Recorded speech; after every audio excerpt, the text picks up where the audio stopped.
Alors, comme... C'est bon, vous m'entendez? Ok, super. Donc, comme je te l'ai dit, je vais condenser. Ah, mais juste avant, oui, il faut quand même... tout à l'heure, pour ceux qui le désirent, je ferai une séance de dédicace. Je suis venu avec d'autres bébés. Stop, ma vie doit compter. Rapidement, je vous les présente parce qu'en même temps, il y a une véritable bénédiction derrière. Stop, ma vie doit compter. Et il me manque... ne brade pas ton futur. Ne brade pas ton futur. Régis, ne brade pas ton futur. Stop, ma vie doit compter. C'est le premier livre que le Seigneur m'avait donné d'écrire. S-T-O-P, S pour s'arrêter, faire l'état des lieux. T pour tendre l'oreille, entendre Dieu te parler. O pour obéir à la voix que tu as entendue. Et ensuite P pour partir de nouveau dans la direction que Dieu te donne. Et comme je le disais, j'ai expliqué vendredi, je crois que s'il y avait un seul livre que je devais écrire, c'était celui-ci. Il est en deux volumes. Il y a les deux ST ici et puis le OP ici. Et si c'était le seul livre que j'aurais dû écrire, ça aurait été ça. D'ailleurs, j'ai hésité, j'avais 2 livres que je voulais écrire au tout début. Et puis après, le Seigneur m'a posé la question, s'il y a un seul livre que tu devais écrire, ce serait lequel? Je n'ai même pas hésité. Je savais que c'était celui-ci. Ça a été préfacé par l'apôtre Ivan à l'époque, c'était déjà en 2019. Et je me souviens que je m'étais aussi inspiré de « maintenant ça suffit, il faut que ça change ». Et au niveau de l'écriture, c'était simplement le but de comprendre que nous n'avons qu'une seule vie à vivre. C'est ce que je t'ai expliqué tout à l'heure. On n'a qu'une seule vie à vivre, et sur cette terre en tout cas. Et assure-toi que lorsque tu te présenteras devant le Seigneur, que tu n'aies pas à rougir. Que tu n'aies pas à dire « Ah, j'aurais dû, ah, j'aurais pu, ah, si je savais ». Et c'est ça qui a motivé au fait de l'écriture de livres, justement lorsque j'ai été envoyé en mission. Parce que c'était vraiment un changement de vie total et radical. Et ça a sorti un livre. Dans la notion qu'il y a quelqu'un, il y a une phrase clé là-dedans, et je le répète souvent, il y a quelqu'un quelque part qui attend ton obéissance afin d'être sauvé, afin d'être changé, afin d'être délivré. Et ton obéissance à la voix de Dieu est capitale. Au fait, c'est vraiment t'encourager à vivre la vie pour laquelle Dieu t'a appelé. Ici, c'est « Ne brade pas ton futur ». Là, ce sont 2 livres qui sont pro-jeunesse, mais au fait qui s'adressent à tout le monde, hein, parce qu'il n'y a pas de Saint-Esprit junior, tu vois. Donc, ne brade pas ton futur, et puis la voix que tu entends tracera ta voix. Ne brade pas ton futur, qui est basé sur la vie d'Ésaü et de Jacob. Et comment est-ce que Ésaü a bradé son futur juste pour un plat de lentilles, tu vois. Normalement, on aurait pu dire le Dieu d'Abraham, d'Isaac et d'Ésaü. Mais on dira le Dieu d'Abraham, d'Isaac et de Jacob. Pourtant, Ésaü avait la position, avait tout ce qu'il fallait, mais il a méprisé. C'est-à-dire que pour une fin temporelle, il a mangé un plat qu'il voyait, mais il a fait un échange avec quelque chose qu'il ne voyait pas. Et souvent, nous avons tendance à faire des choix aujourd'hui qui géopardisent ce que nous ne voyons pas demain. Parfois, nous avons des propositions alléchantes aujourd'hui, mais qui vont venir géopardiser tout ce que tu ne vois pas encore avec tes yeux naturels. Donc, ne brade pas ton futur. Ne va pas faire des choix compliqués qui t'emmènent là où tu ne voulais pas aller. Et puis la voix que tu entends tracera ta voix. Le PP le dit souvent, nous sommes le produit de ce que nous entendons. Donc assure-toi, parce que la foi vient de ce que tu entends. Donc ce que tu entends, ce que tu captes dedans de toi, va t'emmener sur un chemin. Assure-toi que ce soit le chemin que Dieu avait prévu pour toi. Dis-moi un bon Amen. Et puis après, mais il me manque aimez-la, respectez-le. En termes de mariage, marie-toi bien, que j'ai écrit avec Pasteur Nadine, je crois qu'elle avait aussi présenté quand elle était venue ici. Marie-toi bien, premier livre qu'on a écrit ensemble, et là c'est vraiment adressé aux célibataires et toutes les personnes qui aspirent au mariage. Assure-toi de bien te marier, frère. Les célibataires, levez la main. Célibataires, levez la main. Vous êtes nombreux, lève la main, et puis regarde un peu à gauche, à droite. Lève la main. Et regarde un peu à gauche et à droite. Voilà. On vous aide un petit peu. Tu vois. Donc, voilà. Là-dedans, je le disais la dernière fois, on aide aussi les bros un peu à faire des bonnes approches.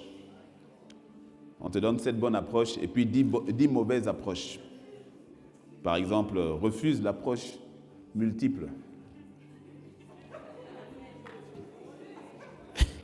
L'approche multiple, c'est le frère qui dit « Je prie que Dieu me révèle sa volonté parfaite entre toi et ta sœur et ma collègue. Et puis, on verra qui de vous va gagner. » Dis avec moi « Fire !»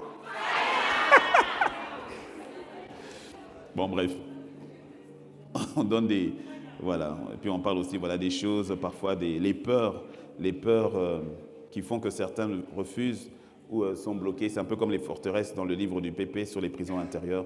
Certaines peurs, la peur de se tromper, la peur de divorcer, la peur d'être trompé, la peur de ne pas être à la hauteur, la peur de la routine, la peur que la personne avec qui on va se marier va changer, devenir bizarre après. C'est autant de forteresses qui bloquent. Et bon, on en parle là-dedans, afin que tu te maries bien. Toujours dans le cadre du mariage, il y a aimez-la et respectez-la. Alors, de tous les livres que le Seigneur m'a donné d'écrire jusqu'ici, c'est celui-ci qui est le plus prisé. J'ai dit, vraiment, les gens et le mariage, c'est impressionnant. C'est un livre que le Seigneur m'a dit d'écrire pour les mariés, parce que ça s'adresse aux mariés, mais aussi à ceux qui aspirent au mariage. 70% de ceux qui l'achètent sont des célibataires, donc il n'y a pas de problème. Non, mais c'est bien, au moins tu te prépares par rapport au mariage. Voilà, c'est sur la base de Éphésiens 5, verset 33. Du reste, frères, maris, aimez vos femmes, femmes, soyez soumises, respectez vos maris. Parce que souvent, tu vois, on a tendance, dans le couple, on a tendance à trop, je veux dire, quand je dis spiritualiser, c'est-à-dire à ne pas prendre en compte les éléments qui sont propres à l'homme et qui sont propres à la femme, sur la notion de différence. Et l'homme a besoin de se sentir respecté. Par exemple, ma soeur, tu peux t'habiller comme tu veux, tu es jolie, maquillée, comme tu veux et tout cela. Si tu lui cries dessus, il te trouve vilaine, parce que tu lui as manqué de respect. Et l'homme se sent aimé, pas quand tu lui donnes des fleurs, il se sent aimé quand tu le respectes. Et maintenant, le respect, il le ressent pas comme toi tu le donnes. Mais je ne comprends pas, pourtant, j'ai rien. C'est la manière dont lui il le ressent. Et toi, mon frère, il faut savoir que ta femme ne te critique pas, elle connecte. Tu crois qu'elle te critique, elle ne critique pas, elle connecte avec ton cœur. Elle te dit ce qu'elle ressent. Ce n'est pas de la critique, c'est de l'amour.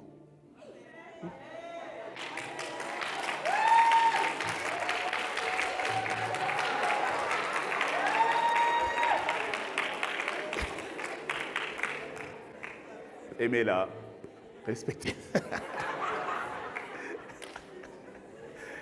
Et enfin, je termine, ça c'est sûr, j'ai beaucoup de coups de cœur, mais ceux-ci, c'est vrai qu'actuellement, ce sont mes coups de cœur, parce que ça, c'est la section roman. Le Seigneur m'a donné vraiment d'écrire un roman, et à chaque fois, on me demande, c'est vraiment un roman, c'est fiction, c'est une histoire? Oui, c'est roman, vrai. Tu vois, c'est une histoire fictive, on ne parle pas de pasteur Lucas dedans ou de l'apôtre Ivan, non, c'est une histoire vraiment fictive, c'est un roman qui, je prie, devienne un film. Ouais. Oui, mais vraiment. Je m'appuie sur ta foi. Je rebondis sur ta foi. Je prends. Ouais, je prends. Amen à ta foi. Je m'appuie dessus. Ouais.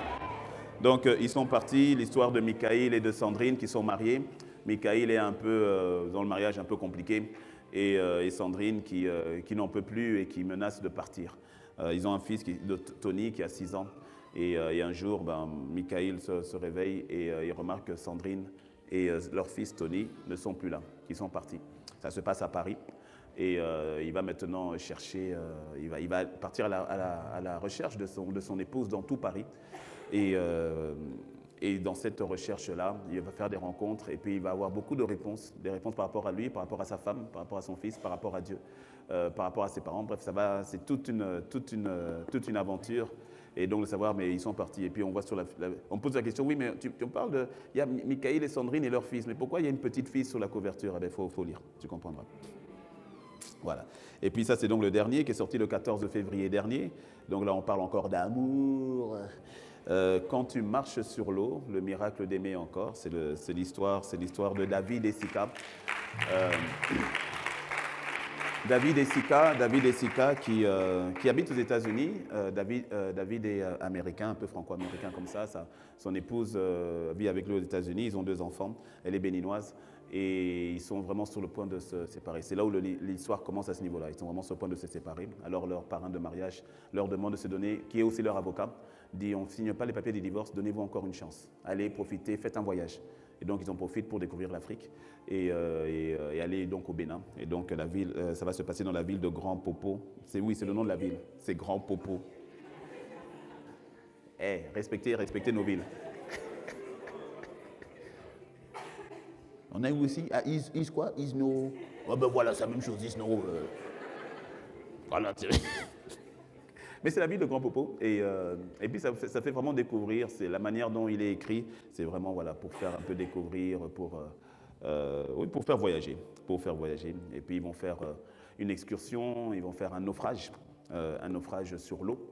Et ils vont se retrouver, ils vont échouer sur une île. Ils vont rencontrer un homme, un monsieur du coin qui s'appelle Jonas.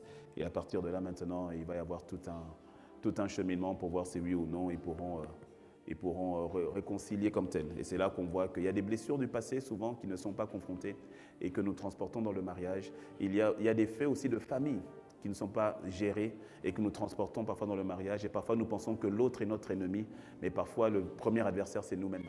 Et lorsqu'on traite ses propres problèmes, tout à coup, ça devient plus simple avec l'autre. Et donc, c'est tout un cheminement qui va se faire, le miracle d'aimer encore.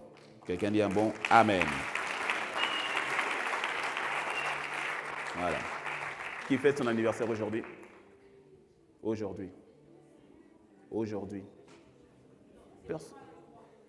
j'ai dit. D'accord? Bon, qui a fêté son anniversaire au mois de mars?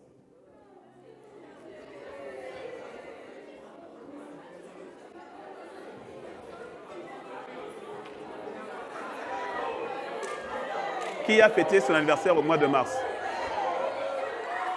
Un seul. Hey! Un seul livre. Miséricorde. Un seul.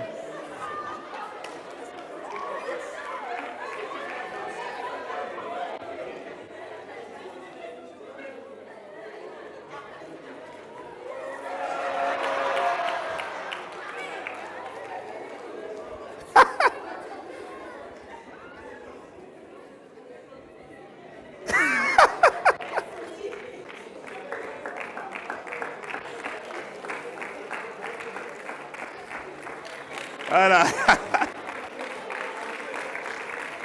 Non, mais ça s'appelle un akazo.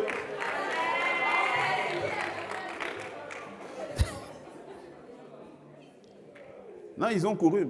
Parce que de toute façon, je vais te parler en les 20 minutes qui me restent, je te parle de la course du disciple. Non, ils ont couru. OK? Alors, audiovisuel, aidez-moi. Il faut que tu saches qu'en tant que disciple, nous courons une course. Donc, je vais aller maintenant droit au but. 2 Timothée 4, verset 7. 2 Timothée 4.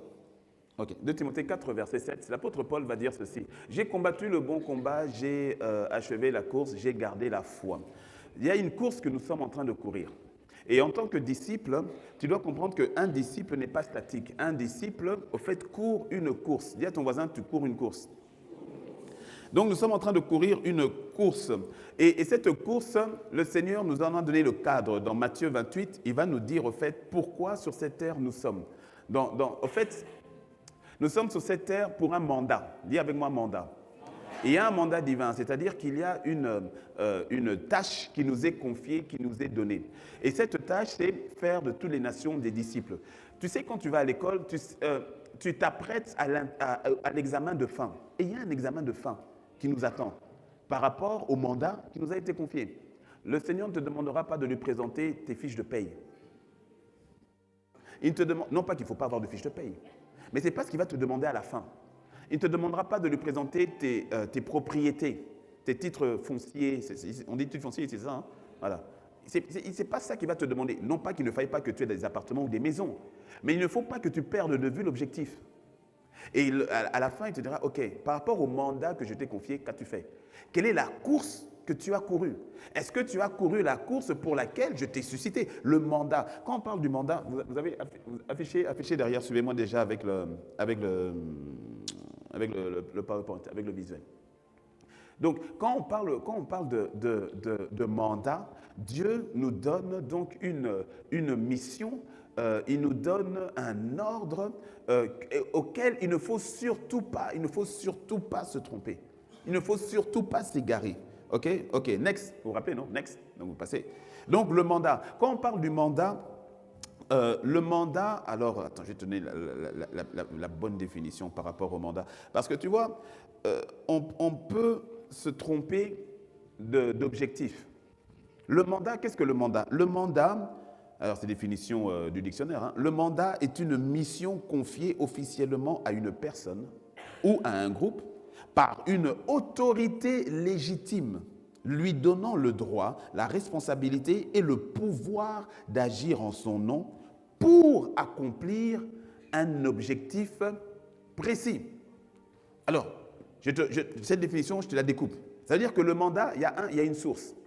Et revenons directement au mandat divin. Il y a une source. La source, c'est celui qui confie le mandat. Donc le Seigneur, qui est la source du mandat, il te confie un mandat. Donc il y a la source. 2, il y a le bénéficiaire. Le bénéficiaire, c'est toi. Le bénéficiaire, c'est moi. C'est toi qui reçois le mandat. Tu reçois le mandat. Donc je crois qu'on dit, même à la poste, on va dire, donc il y a le mandant et il y a le mandataire. C'est ça. Donc le mandant, c'est celui qui donne, c'est bien ça. Et le mandataire, c'est celui qui reçoit. On est d'accord, hein? Donc, le Seigneur est le mandant, et toi et moi, nous sommes le mandataire. Nous recevons le mandat. Et maintenant, ce mandat, troisièmement, est accompagné donc par rapport à une mission. Et la mission, elle est claire. Faire de toutes les nations des disciples. Tu es en mission. Dis à ton voisin, tu es en mission. Mais oui, nous ne sommes pas en promenade. Nous ne sommes pas en promenade. Et attention de ne pas être de simples croyants. Sois un disciple. Le disciple comprend la mission du maître, il s'y plie et il y travaille en conséquence. Le simple croyant, il croit, mais il vit sa vie. Mais il croit. Ne sois pas au niveau du croyant. Sois celui qui est disciple du maître et qui comprend la mission et qui vit sa vie par rapport à la mission. Lorsque tu le fais, tout ce que tu vis, tu le vis sous la perspective de la mission. C'est pour cela que tu ne te maries pas parce qu'elle est jolie ou parce qu'il roule en BMW et l'autre en BM double pied, tu n'en veux pas. Non, ce n'est pas le but. Tu ne te maries pas parce que vous êtes de la même ethnie, de la même race ou du même coin. Non, non, non. Tu te maries parce que tu te maries sous la perspective du mandat et de la mission. Tu ne choisis pas un travail quand tu as l'opportunité. Des fois, le travail il te tombe dessus, mais des fois, tu peux faire un choix. Tu ne choisis pas en fonction du salaire.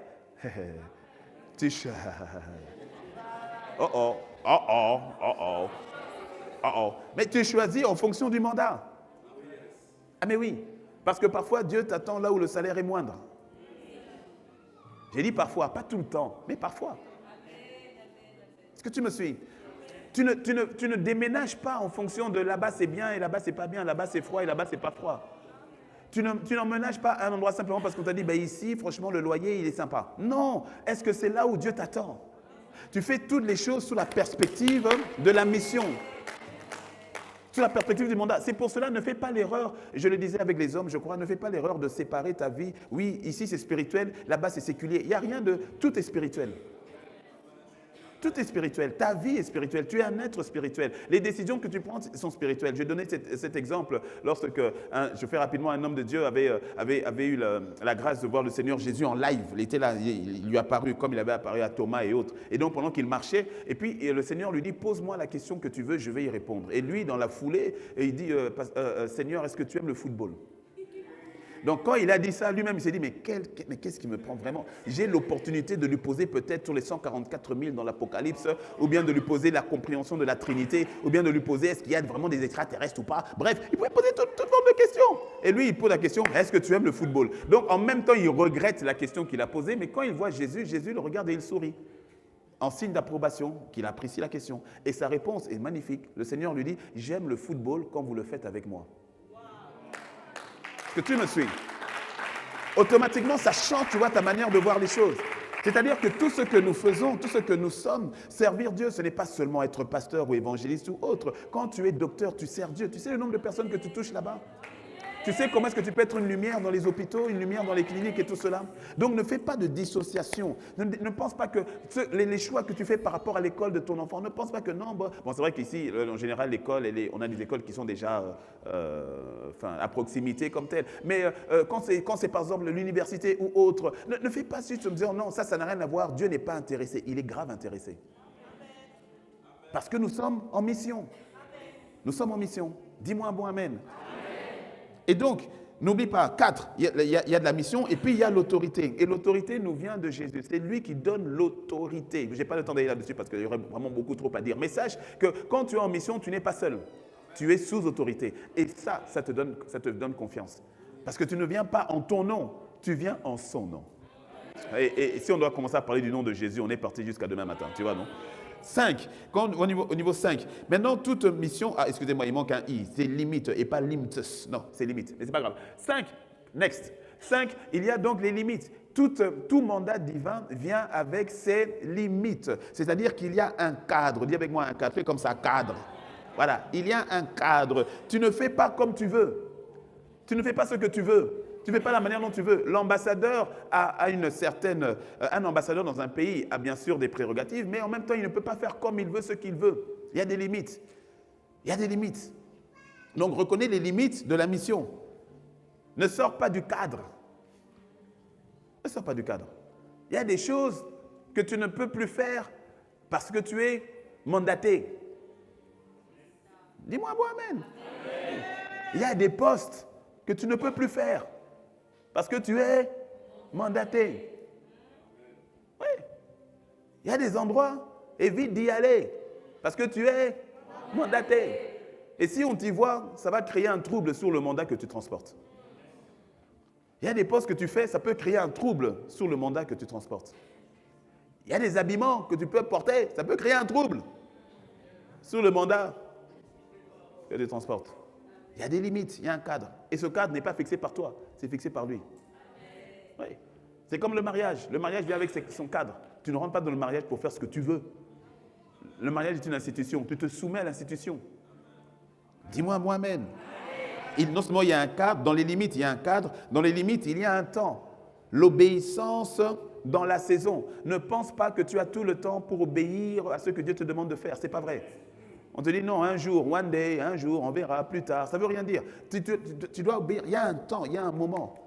Quand tu es jeune et que le Seigneur t'appelle jeune, il faut faire maintenant. Quand tu es célibataire, il faut faire maintenant. Parce qu'une fois marié, c'est une autre saison. Il y a des choses en tant que célibataire que tu dois et peux faire. Parce qu'une fois marié, tu ne pourras plus. Tu ne pourras plus. Quand tu es célibataire, tu voyages comme tu peux voyager comme tu veux. Tu rencontres à qui? C'est tranquille. Tu peux aller veiller après veiller, il n'y a pas de problème. Tu peux aller en mission et tout, il n'y a pas de problème. Quand tu es marié, tu dois rendre compte. Quand les enfants arrivent, c'est encore une autre histoire. Donc la saison, l'énergie que tu as aujourd'hui, tu ne l'auras pas demain. L'argent que tu as aujourd'hui, tu ne l'auras pas forcément demain. Tu ne sais pas au fait. C'est pour ça que tu dois obéir vite, prompto. Les relations que tu as aujourd'hui, ne les prends pas pour acquises. Ah ben oui, il y a des saisons. Il y a des saisons. Je me souviens d'un frère, c'est un frère, j'ai aimé le frère. Et c'était avant que je parte à Cotonou. À l'époque, j'étais pasteur à Cergy. Et j'ai aimé le frère. Franchement, je ne peux pas expliquer pourquoi. Un jeune frère, il avait peut-être 20 ans, 21 ans, je ne sais pas. Et je l'ai aimé. Je ne peux pas t'expliquer pourquoi. Et j'ai commencé à prendre du temps avec lui. Mais le petit ne comprenait pas la saison.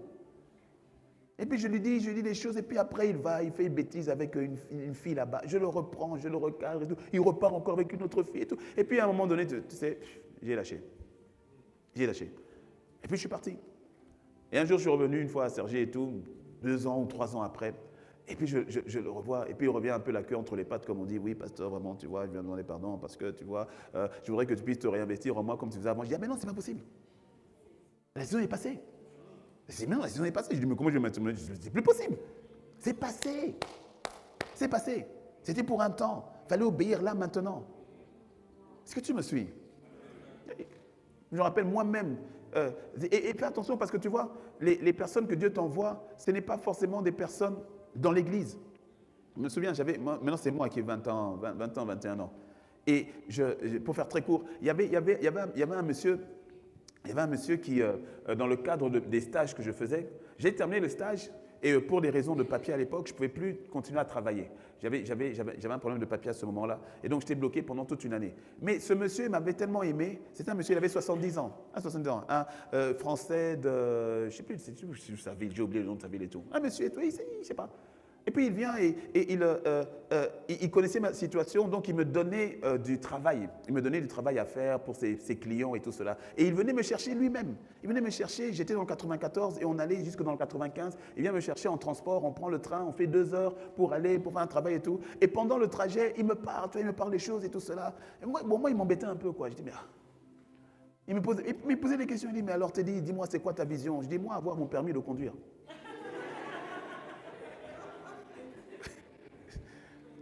Il dit, mais non, mais t'es dit, mais ça, c'est pas une vision, ça. Le permis de conduire, c'est pas une vision. Je dis, ben, je sais pas, je connaissais pas. Non, ICC n'existait pas encore à l'époque. Il dit, moi, tu connaissais pas. Je dis, ma vision, je sais pas, ça. Le permis de conduire, c'est déjà très bien, quoi, tu vois. Et il me parlait et tout cela. Et puis il me dit, mais tu sais, j'ai des fils, ils ont à peu près ton âge, ils ont peut-être 1 an ou deux de plus que toi, mais je crois que vraiment vous allez vous entendre et tout. J'aimerais bien vous mettre en connexion. Je dis, mettre en connexion, pourquoi? Non, ce sont des sportifs et ils font quand même du sport de haut niveau. Je dis, ah ouais, donc ça doit être des footballeurs ou au moins des basketteurs et tout cela. Non, ils font l'escrime.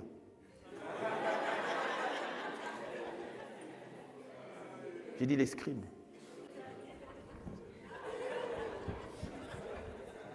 Alors moi, tu vois, dans mon mindset très, très, très fermé, tu vois, je ne lui dis pas, mais je pense. J'ai dit, tu as déjà vu un black faire de l'escrime?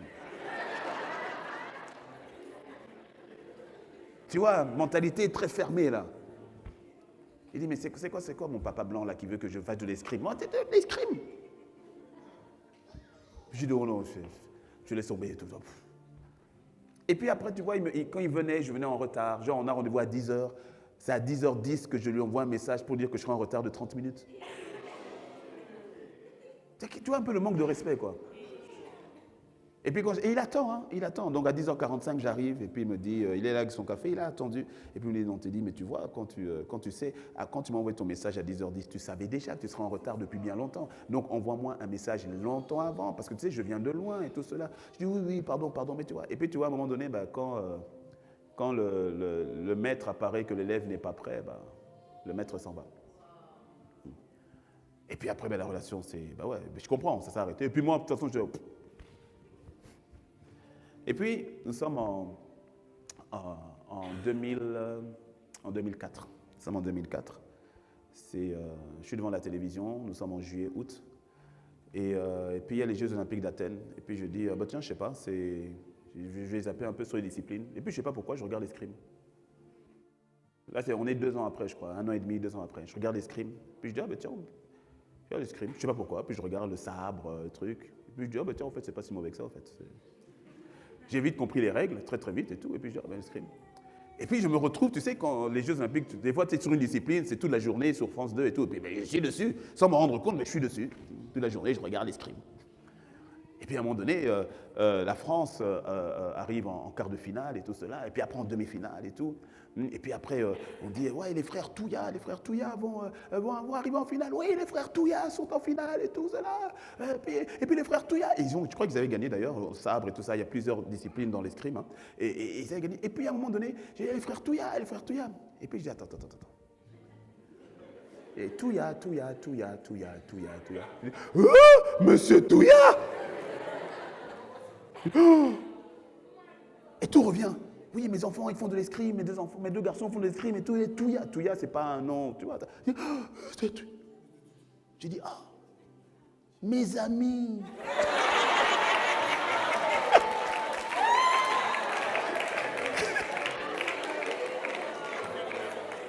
Mes amis, champions olympiques, mes amis, j'arrive.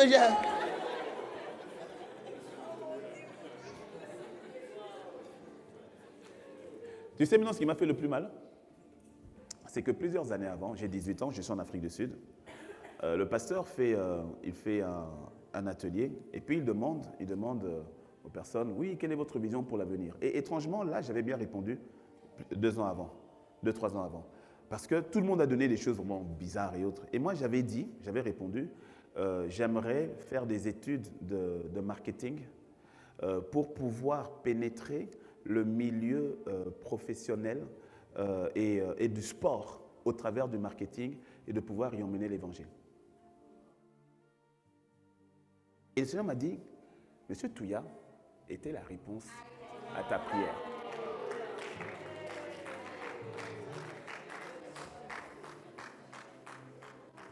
Est-ce que tu me suis?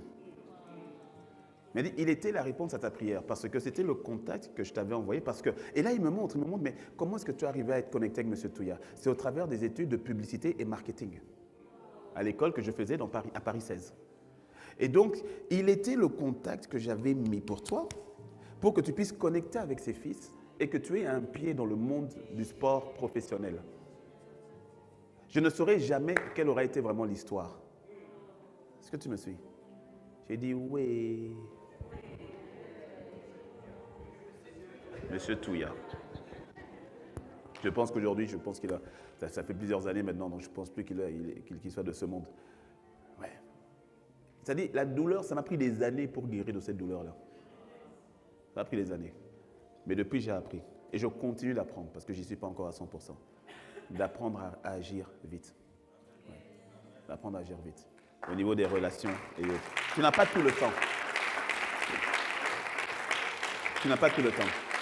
C'est pour cela, lorsque il y a eu la notion d'aller, quand l'apôtre Yvan m'a dit, c'est tombé de nulle part, et puis il m'a dit, tu vas, avant Cotonou, c'était d'abord Brazzaville, il m'a dit, tu vas à Brazzaville, et puis tu vas en Martinique, et puis après tu reviens à Cergy, et puis après tu vas à Cotonou. Je me suis rappelé de M. Touya. Tu vois, non? J'ai dit, ouais, non, on ne va pas trop tergiverser. On va faire confiance à Dieu, tu vois, et puis on va y aller, même si je n'ai pas tous les tenants et aboutissants. Et depuis, je me suis dit, Seigneur, par ta grâce, je veux avoir une vie sans regret. Je ne veux pas d'une vie de « Ah, j'aurais pu, ah, j'aurais pu ». C'est ce qui m'a poussé, par exemple… Ah, mais je cherchais les livres. J'ai oublié que tous les livres m'ont été arrachés, substitués. Et c'est comme ça, par exemple, que pour écrire le roman « Ils sont partis », je te l'emprunte. J'emprunte ton livre, t'inquiète, je te le rends. Tu vois, reste là, je te le rends tout de suite. C'est pour ça que, par exemple, c'est ça qui m'a emmené à écrire le roman. Moi, j'avais aucune idée qu'un jour, j'écrirais un roman. Pour la petite histoire, les gens pensent que je suis littéraire. Je le suis dans le Seigneur, maintenant je vais le dire. Mais au fait, je n'ai pas fait d'études littéraires du tout. Avant d'écrire ce roman, je n'en avais jamais lu de roman. Mais pourquoi j'ai écrit le roman? À cause de ce roman, je suis allé lire au moins 2 romans. Pour me mettre dans un peu le mood du roman et tout cela. Mais pourquoi? Parce que simplement, mon fils revient un jour avec il revient de l'école, il avait 8 ans, il revient de l'école avec le livre d'un gars qui a des lunettes, qui est un apprenti sorcier. Très connu, sorcier. Très, très connu. J'ai dit, mais dis donc, qu'est-ce que l'apprenti sorcier fait dans ma maison? Donc je pose la question, pour faire court, je pose la question, je dis, mais à qui a emmené le livre de M. Potter chez moi et tout ça et autres? Et puis il me dit, non, c'est moi et tout, à l'école, on m'a dit de choisir un livre et tout, un roman, il faut faire une fiche de lecture et tout ça. Et je lui dis, bon, écoute, tu sais, tu vois, apprenti sorcier, nous, sorciers, on connaît. Hein. Non, les sorciers, on connaît. Ils ne sont pas gentils, hein. Ils ne sont pas gentils. Et puis je dis non, c'est pas grave, l'école ne voulait pas qu'il change de livre. Je dis bon, c'est pas grave, on va. J'ai dit viens, je monte gaillardement, je dis on va aller dans ma bibliothèque. Et donc j'ai une librairie avec plus d'une centaine de livres comme tel. Et puis on arrive, je dis je vais te choisir un roman. Et c'est là que les écailles de mes yeux tombent parce que je n'ai pas de roman. Mais j'étais sûr j'avais forcément un roman. Et ça, je dis si j'ai pas de roman. Et j'ai cherché, nous sommes en 2020, Covid, septembre 2020. J'ai cherché, je dis mais j'ai pas de roman. Alors mon fils voulait me consoler, il dit, papa, c'est pas grave, je vais lire Stop, ma vie doit compter. Je dis non.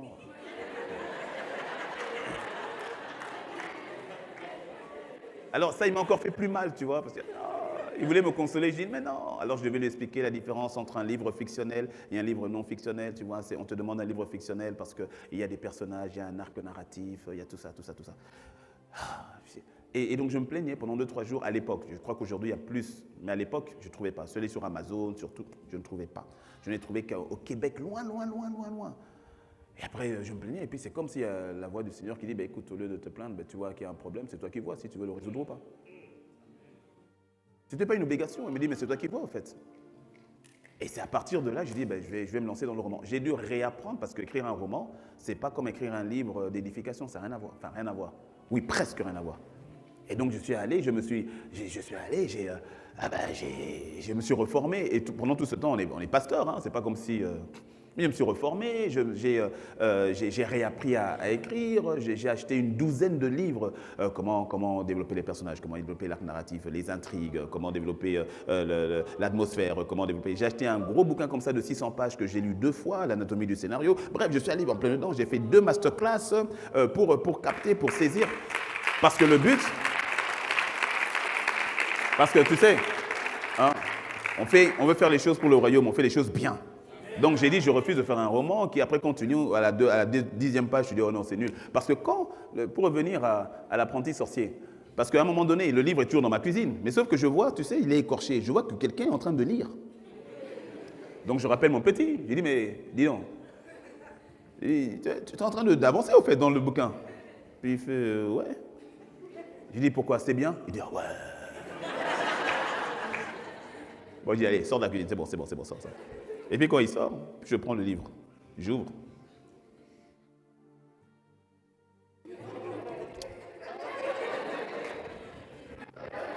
Ah oui. Au bout de 15 minutes, tu fais... Mais c'est trop bien écrit.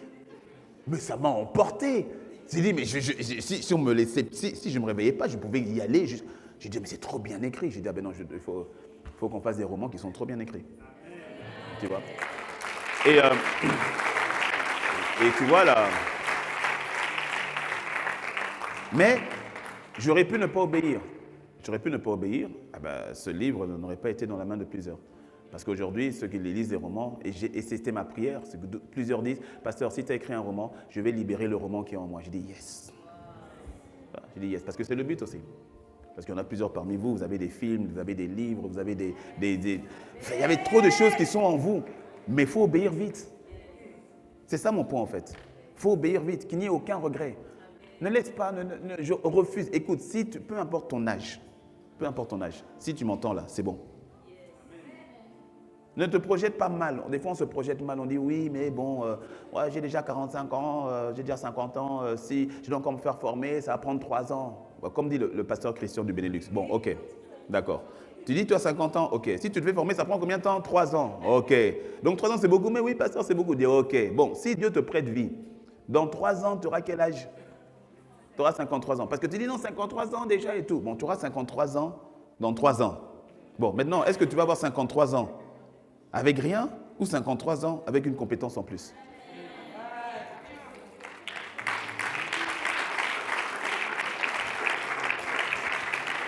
Donc, arrête de mal te projeter. On se projette souvent mal. En fait, le cadeau que tu as, c'est maintenant. Et en présent, et en français, c'est le même mot, présent. Le présent que tu as, c'est le présent. Donc, tout, c'est maintenant, en fait.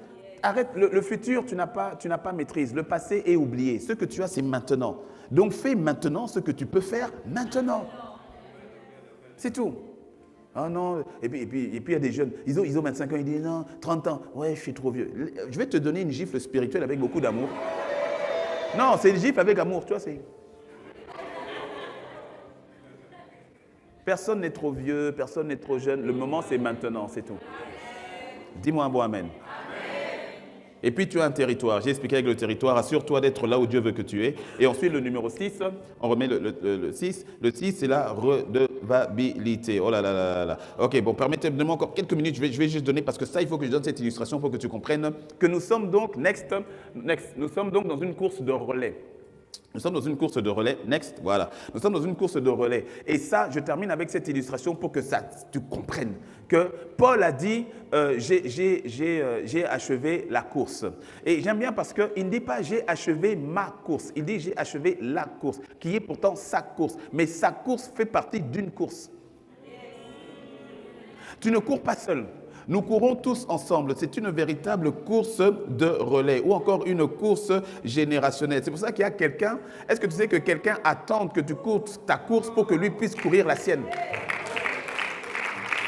Ouais. Si l'apôtre Ivan n'avait pas couru sa course, je n'aurais jamais pu courir la mienne dans la dimension que je la cours aujourd'hui. Est-ce que tu me suis? Il y a quelqu'un quelque part qui attend à courir. J'ai besoin de 5 personnes, 2 femmes, 3 hommes. De me rejoindre. 2 femmes, 3 hommes. Rejoignez-moi sur l'estrade. On va illustrer. 2 femmes, 3 hommes. Mettez-vous derrière moi. Donnez-moi un témoin. Quelque chose qui peut faire office de témoin. Un témoin. Oh, oui. Ah ben tiens, mais j'en ai une ici, c'est bon. J'ai la bouteille ici. Ok. Viens, toi frère, viens ici. Oui, toi, viens derrière. Ok. Oui, frère, viens ici. Frère, viens ici. Non, ici. Ma soeur, viens là-bas. Voilà, on pourrait faire plus, mais on va s'arrêter à ça, parce que le temps est déjà, j'ai déjà épuisé mon temps. Bon, regarde, tu vois, faut que tu comprennes, tiens-moi ça, c'est bien fermé, ok, tu me tiens ça. Il faut que tu comprennes, mais regardez par là-bas, s'il vous plaît, voilà. Il faut que tu comprennes que nous sommes vraiment dans une course de relais. Et il y a une dimension qui nous échappe souvent. Je prie, alors que j'atterris avec ça, je prie que ça implémente quelque chose en toi par rapport à la question du disciple. Il faut que tu comprennes que ta course n'est pas esselée.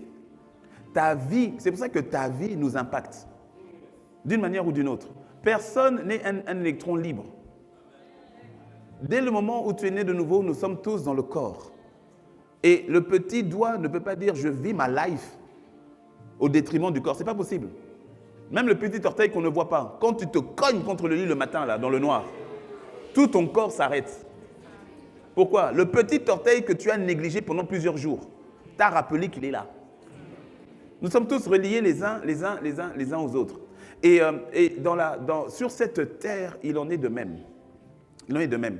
Paul dit « j'ai achevé la course ». Parce que toi et moi, nous avons notre course. Ne te trompe pas de discipline, ne te trompe pas de course. Quand il dit « j'ai combattu le bon combat », ne te trompe pas de ring. Ouais, il y a des combats, des faux combats, il ne faut pas aller là-bas. Faut pas aller là-bas. Mais bon, ça, ce sera peut-être une prochaine fois. Restons sur le domaine de la course. Donc tu vois, et Dieu, quand Dieu voit l'histoire de l'humanité, il voit une histoire globale. Ou encore, autrement dit, c'est toute une chaîne unique, composée de plusieurs maillons. Tu es le maillon d'une longue chaîne. Ça a commencé avant toi, ça continuera après toi. Personne n'est descendu, n'est apparu par lui-même. C'est pas vrai. C'est pas vrai. Ça a toujours commencé, au final, quand tu retraces, ça commence avec Dieu. Ça commence avec Dieu. Il n'y a personne qui s'est autoproclamé. Même Jésus, quand Jésus vient sur terre, il passe par Jean-Baptiste. Jean-Baptiste doit l'introduire. Oui. Il aurait pu, il est quand même le Fils de Dieu. Il aurait pu dire, moi-même, je suis... Et puis, c'est ce que Jean-Baptiste ne veut pas le baptiser. Il dit, non, mais c'est pas moi de te baptiser, c'est toi qui dois me baptiser. Il dit, mais non, c'est toi qui as le flambeau, c'est toi qui as le témoin, tu dois me le passer. Sur terre, tout se fait par notion de transmission. C'est pour ça que Dieu se présente de manière générationnelle. Je suis le Dieu d'Abraham, d'Isaac et de Jacob. Il y a toujours une notion de génération ou encore de passation de témoins. C'est pour cela que tu vois quand il vient voir Josué dans Josué chapitre 1, il dit « Moïse, mon serviteur, est mort. Maintenant, allez, lève-toi, prends le peuple, avancez. » Pourquoi? Il y a une transmission. Personne ne vient de par lui-même. Il y a des transmissions visibles, d'autres qui sont invisibles, mais il y a toujours une notion de transmission. Et ça, si tu ne le captes pas, tu risques de courir une course qui n'a rien à voir ou de vivre une vie qui est déphasée par rapport au mandat. Tu te rappelles, nous sommes sur la notion de la course du disciple, sur la base du mandat divin. Quand le Seigneur te fait grâce de revenir à lui, il te reconnecte au but pour lequel tu as été créé. Selon qu'il est écrit, Ephésiens 2, verset 10, que nous sommes l'ouvrage de Christ, ayant été créés pour de bonnes œuvres. Il y a des œuvres qu'il a préparées longtemps à l'avance afin que nous les pratiquions. Donc nous sommes son ouvrage. Tu n'es pas une pièce au hasard de quelque part au hasard. Il y a un but bien précis pour ta vie. Te reconnecter à Jésus, c'est te reconnecter au but, à la raison pour laquelle Dieu t'a créé. Et cela, ce n'est pas en soloman. C'est dans la notion du corps.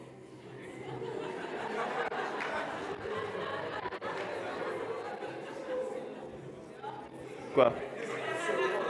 Hein? Ça s'appelle quoi? J'ai dit. Oui, c'est Salomon. Mais j'ai dit Soloman. C'est pas, j'ai pas compris votre réaction. J'ai dit, je suis si drôle que ça. Qu'est-ce que je dis? Et regarde rapidement, regarde même dans la Bible, tu vas comprendre. Au fait, tu vois, quand tu as une vision transversale, tout à coup, c'est important d'avoir une vision transversale pour comprendre quelle est ta part dans ta génération. Sinon, tu vas vivre une vie qui est déconnectée du grand plan général. Est-ce que tu me suis? Et le grand plan général, il est simple, hein? Il est très simple. Genèse, Dieu crée la terre, il crée l'homme, que la terre, tu te rappelles les fondements du royaume, 101, et que la terre soit à l'image du ciel. Et il donne la terre aux hommes. Mais l'homme a gâté le plan. Donc Dieu doit restaurer. Et c'est ce que Dieu est en train de faire. Il est juste en train de restaurer ce que l'homme avait planté. Sauf que, tu vois, il avait créé la terre et puis il a créé l'homme. Maintenant que l'homme a gâté, qu'est-ce que Dieu est en train de faire? Il restaure l'homme, création, nouvelle création, avant de restaurer la terre.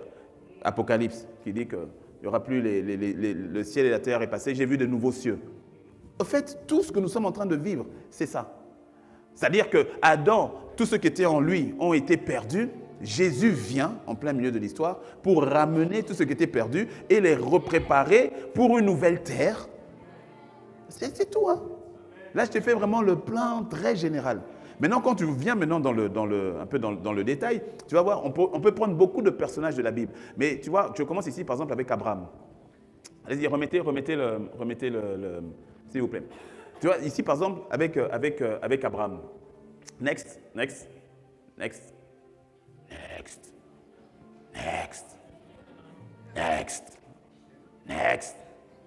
C'est bon. Reviens. OK. Avec Abraham. Tu vois, avec Abraham, le but d'Abraham, la mission d'Abraham, ce n'était pas d'avoir Isaac ou devenir papa. Suis-moi bien. Le but d'Abraham, en fait, c'était d'être une bénédiction pour toutes les nations. C'est ce que Dieu va lui dire. Et ça va passer par Isaac. Mais ce n'est pas juste d'être papa. Dire, maintenant, c'est bon, j'ai un enfant. Non, c'est plus que ça. Et avec Abraham, Dieu veut recommencer. Il veut recommencer ce qu'il avait entamé, que Adam avait cassé. Donc, il se retrouve un homme qui est Abraham. Et de Abraham, donc va sortir Isaac, va sortir Jacob, qui deviendra Israël. Je fais une petite parenthèse, parce qu'en plus c'est très bien en Occident. Je fais une petite parenthèse. Fais très attention, je sens de le dire, fais très attention aux médias. Fais très attention, ne mets pas ta bouche là où les médias t'emmènent veulent que tu mettes ta bouche. Fais attention de ne pas mal parler d'Israël. Je ne suis pas en train de défendre ce qui est fait ou qui n'est pas fait. Je ne parle pas politique. Mais fais attention de ne pas mal parler d'Israël. Parce qu'il y a quelque chose que spirituellement les gens ne voient pas. Les médias sont pour la majorité, c'est sous l'influence de l'ennemi. Et le but, c'est de pouvoir maudire Israël. C'est-à-dire, on va bombarder, ils sont les méchants, ceci, cela. Je ne suis pas en train de faire la politique, mais je te parle simplement du principe. Parce que Dieu, dans sa souveraineté, il a choisi Abraham, qui a donné naissance à Israël. Écoute-moi bien. C'est sa souveraineté. Il aurait pu choisir Bovary, qui aurait donné naissance à la Normandie, et que c'est Normandie ou Normandia qui aurait été le peuple choisi. Dieu, dans sa souveraineté, a choisi Israël. Ne pas accepter cela, c'est ne pas accepter la souveraineté de Dieu. Et vous êtes tellement bombardés par les médias qu'il y a dans le cœur, si tu ne prends pas garde, dans le cœur, il y a comme une forme de haine par rapport à Israël. Encore une fois, je ne défends pas ce qui se fait ou qui ne se fait pas, parce que même là-bas, il y a aussi à manger et à boire. Mais je ne vais pas parler de ça. Mais je te parle de ce principe-là. Parce que, bon, on ne va pas faire l'eschatologie non plus, mais tu comprendras que dans la fin des temps, ça fait partie véritablement de ce que l'Antéchrist est en train de faire. C'est son plan. Mais bon, c'est juste pour que tu comprennes la notion de souveraineté de Dieu, que Dieu a choisi Abraham. De qui va sortir Israël, va sortir Jacob. Okay? Et donc son but, mais parce que de toute façon, le but, ce n'était pas que ça s'arrête à Israël, puisqu'il dit, je ferai de toi une bénédiction pour toutes les nations. Mais il doit commencer par un homme, il doit commencer par une nation. Est-ce que tu me suis? Voilà. Et donc ça, c'était le but. Donc la bonne course consistait donc à Isaac, qui va naître de la promesse. Et c'était Isaac, ce n'était pas Ismaël. Il fallait que ce soit par Isaac, selon la pensée de Dieu. Et donc il faut transmettre le bâton. Alors je saute, parce qu'il y a le bâton qui va être transmis voilà, à Isaac. Et puis je saute, on va sauter un peu, et puis on vient, next. On va venir, je crois, normalement à Moïse. Et tu vois que Moïse, le but de Moïse, ce n'était pas d'être prince d'Égypte. Le but de Moïse, ou bien encore le mandat ou la mission de Moïse, c'était de libérer le peuple de Dieu. C'est pour cela que si Moïse ne connecte pas à la raison, au but pour lequel il court une mauvaise course. Il se trompe. Il va rester, je sais pas, pour devenir prince d'Égypte à vie. C'est pas ça. Et c'est pour ça que tu vois, la notion du mandat est très importante. Quand je t'ai parlé de territoire, dans les limites du mandat, je t'ai parlé du territoire. Parce que tu vas voir, par exemple, que Moïse va sortir du palais dans lequel Joseph est entré. C'est-à-dire que le palais, ce n'est pas ça la bénédiction. La bénédiction, c'est là où Dieu te demande d'être. Est-ce que tu me suis? Pour Joseph, la bénédiction, c'était d'aller dans le palais de Pharaon. Plusieurs années plus tard, la bénédiction, c'est de sortir du même palais. C'est ça la notion du mandat. C'est pour ça que la notion du mandat t'emmène à garder les yeux braqués sur celui qui t'a mandaté. Parce que parfois, tu auras l'impression qu'il se contredit. Il ne se contredit pas, il évolue. Ou du moins, il te fait évoluer. Mais c'est comme les mathématiques. On te disait, quand tu étais à l'école, on te disait que 1 moins 2, ça n'existe pas. Et puis un jour, le professeur donne des calculs et puis il dit 1 moins 2. Et puis il te dit, c'est une faute, madame. C'est pas... Mais si. Maintenant, on va aller dans une autre dimension que tu ne connaissais pas. Il n'y a pas une contradiction, il y a une évolution. Est-ce que tu me suis? Donc Moïse, c'était le but de libérer le peuple et de ne pas rester bloqué dans les pièges des richesses de l'Égypte. Et c'est ce qu'on voit, c'est ce que Hébreux, le chapitre 11, nous dit par rapport à Moïse qui a refusé le péché du palais et qui est sorti malgré toutes les situations difficiles. Et donc on passe, il y en a beaucoup, hein, Josué, on va sauter Josué, on passe, on arrive à David. Et David aussi, il a un pouvoir. Et on pense que David, sa mission, c'était de devenir roi et tout cela. Non, la mission de David, c'était de préparer le trône de Jésus. Oui. Ce n'était pas de devenir roi. Raison pour laquelle, tu vois, dans la pensée de Dieu, David était le premier roi. Et au fait, David, en tant que premier roi, devait être ce roi-là qui, en tant que premier, va avoir un trône éternel qu'il prépare donc pour le fils de David. C'est pour ça que Saül, ce n'était pas le choix de Dieu, c'était la demande du peuple. Parce que selon les prophéties que le petit-fils d'Abraham, Jacob, va faire par le Saint-Esprit, quand il va prophétiser sur ses 12 enfants, il va prophétiser sur Juda en disant que son trône sera éternel. C'est pour cela que celui qui devait, le premier roi dans la pensée de Dieu, devait venir de la tribu de Juda. Et non pas de la tribu de Benjamin, comme ce fut le cas pour Saül. Donc Saül était le choix des hommes. Mais dans la pensée de Dieu, le premier roi, c'est David. Pourquoi? Mais parce qu'il veut que les prémices soient données à lui. Et David avait son cœur. Est-ce que tu me suis? Donc David, c'est pas le but, c'est pas être roi pour être roi lui-même, mais non, c'est parce qu'il y a une mission qui le dépasse. Et donc Luc 1, 32-33 le dit, le Seigneur Dieu lui donnera le trône de David, son règne n'aura point de fin. C'était ça sa véritable mission. Sois connecté au véritable mandat que le Seigneur t'a donné. Dis-moi un bon amen. Voilà, il y a beaucoup de choses, mais il faut qu'on avance. Et puis, on saute. Esther. Esther, Mardoché va lui rappeler, ton but, ce n'est pas d'être reine. C'est de préserver le peuple de Dieu. Ne sais-tu pas si c'est pour un temps comme celui-ci que tu es devenue reine? Elle voulait sauver sa vie. Mais on lui dit, mais ta position, ce n'est pas pour toi. Ta position, c'est pour le peuple.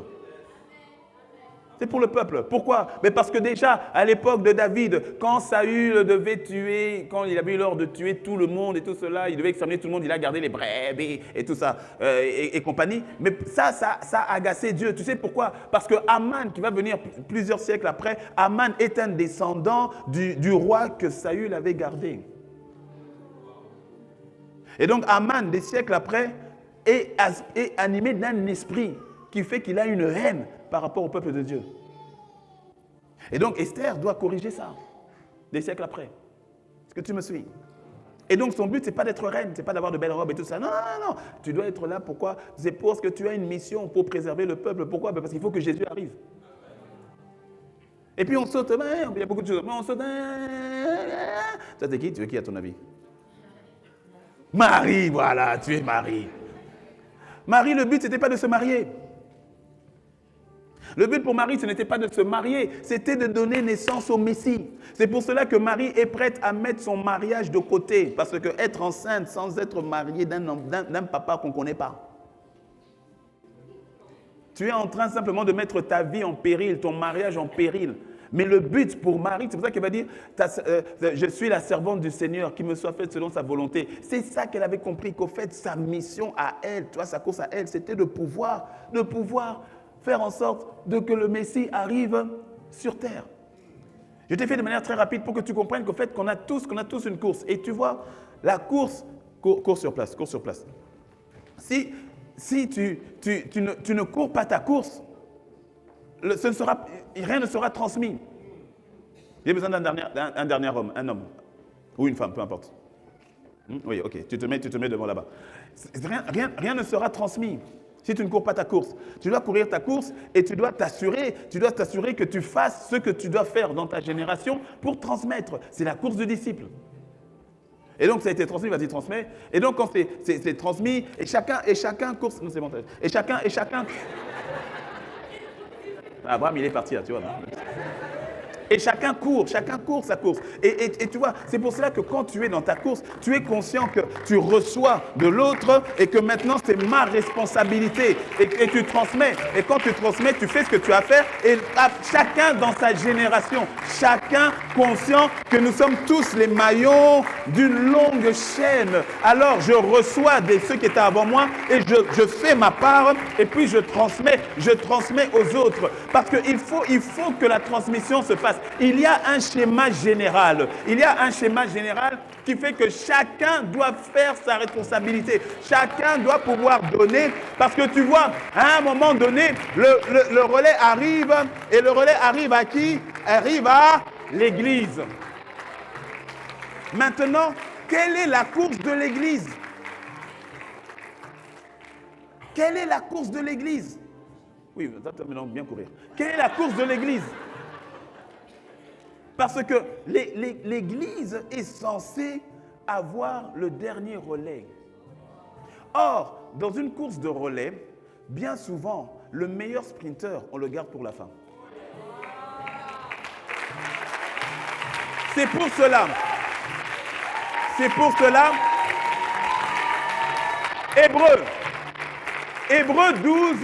Hébreux 12 nous dit, verset 1, mettez-moi Hébreux 12, verset 1. C'est bon, on a terminé avec le PowerPoint. Non, continue le courir. Hébreux 12 nous dit ceci. Regarde ce que Hébreux 12 dit. Alors, il faut savoir que 12, ça vient après quel chiffre? Et Hébreux 11 nous parle de tous les héros de la foi. Depuis Abel. On parle d'Abel, on parle d'Abraham, on parle et tout ça. Et il nous parle de tous les héros de la foi. Chacun, dans sa génération, a fait ce qu'il devait faire jusqu'à ce que... Et puis après, on dit tous les nous donc aussi, puisque nous sommes environnés d'une si grande nuée de témoins. Qui sont ces témoins?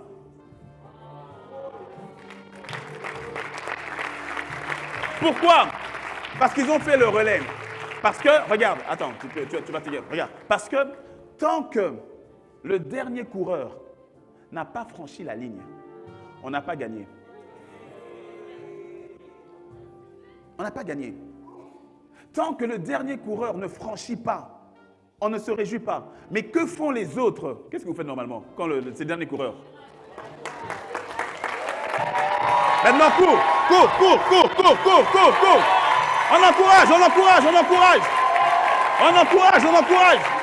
On encourage. Il y a une grande nuée de témoins.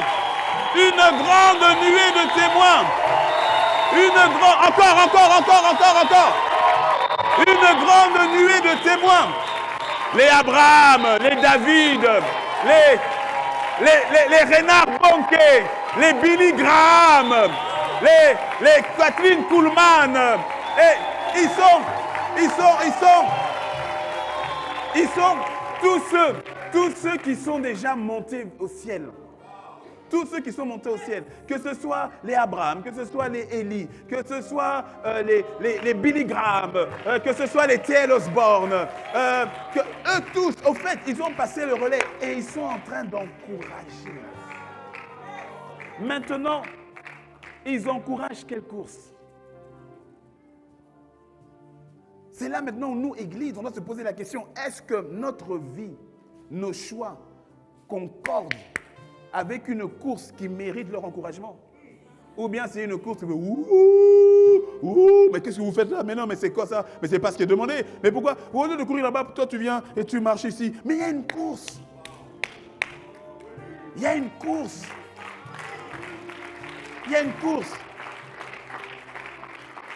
Parce qu'il y a une échéance. Parce que Jésus revient. Il y a une course. Quand le PP, l'apôtre Yvan, reçoit de la part du Saint-Esprit la notion de 1 million de disciples, ce n'est pas juste pour faire effet d'annonce. C'est parce qu'il y a une échéance. Et donc, il y a une course.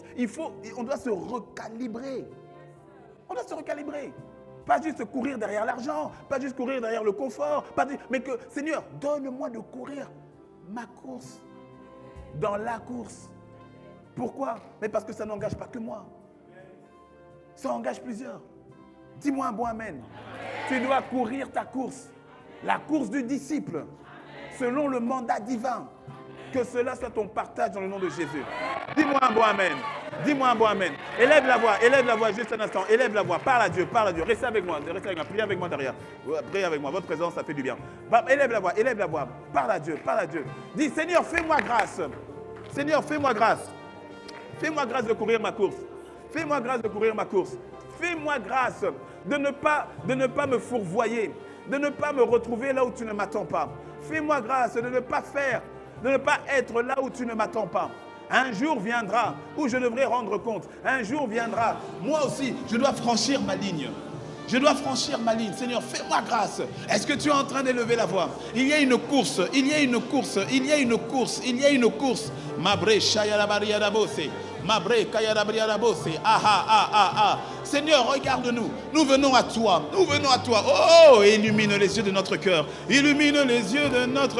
Est-ce que quelqu'un est en train d'élever la voix? Est-ce que quelqu'un est en train d'entendre la voix du Saint-Esprit, en train de lui montrer la qualité de la course selon le mandat divin qu'il t'a appelé à courir?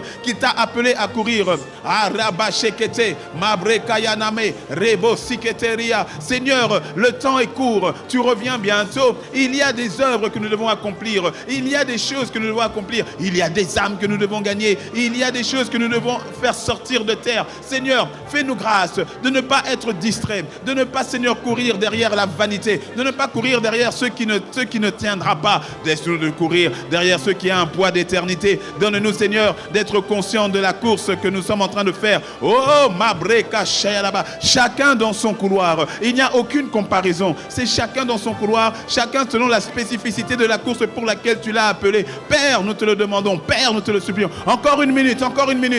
C'est une prière. C'est pour cela tout à l'heure, pendant le temps de prière prophétique, lorsque le Seigneur a parlé de manteau, ça correspond à la course. Le couloir où il t'appelle. Quand tu acceptes l'appel, quand tu acceptes le manteau et que tu décides d'y aller, tu décides de le faire. Tout ne se fera pas en une fois. Tout ne se fera pas en même temps. Mais il y a une décision dans le cœur qui dit, Seigneur, fais-moi grâce de courir la course. Fais-moi grâce de ne pas me tromper de ring. Fais-moi grâce de ne pas me tromper de combat. Fais-moi grâce de ne pas me retrouver dans un faux combat. Fais-moi grâce de me retrouver dans le combat véritable de la foi. Fais-moi grâce, Seigneur, de marcher, de vivre, de faire des choix selon la foi, selon ta volonté, selon ce que tu attends de moi. Que ce soit mon travail, que ce soit mon mariage, que ce soit mes décisions, que ce soit mes activités, que ce soit mes projets, que ce soit mes entreprises, que ce soit mes études. Fais-moi grâce, Seigneur, de marcher selon toi.